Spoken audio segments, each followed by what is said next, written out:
ستړي مه شئ. ښه یې؟ چېرته روان یې؟ ګردیز روان یې. څو روپۍ کرام سره کړی؟ 280 پیسې درنه اخیستې؟ خو ټول به 210 روپۍ ورکړي. صحیح شوه. دا لایحه ده ښه. د لایحې مطابق کرایه اخلی. زه تاسو ته هم ستونزه نه وي. خلک مسلمانانو ته هم د اختر شپې دي، کرایه بې ځایه مه جګوئ. خوست ته روان یې. څو روپۍ کرایه سره کړې فی نفر؟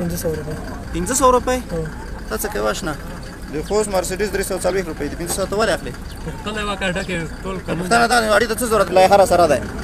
کرایه څومره دی ډیوالانو؟ کرایه 340 افغانۍ ده. ښه 350 افغانۍ ورکړې. ښه 10 روپۍ پیسې یې نه اخیستې؟ هو ورکړې وه. هډونه د فی نفر نه 200 روپۍ اضافه اخیستې وې. 1.5 روپۍ که نه؟ 180 خو 1.5 حساب کړې. صحیح شو.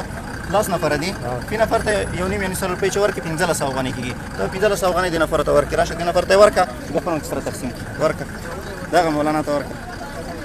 ورشه تو ته 1500 روپۍ ورسېدې. اوس خو میده شته نه. ټولو ته به 1.5 روپۍ ورکړې. ځای ښه سفر ولرې. ته چېرته ځې؟ ګردیز ته ځې؟ څو روپۍ کرایه سره کړې؟ 280 روپۍ کرایه سره کړې.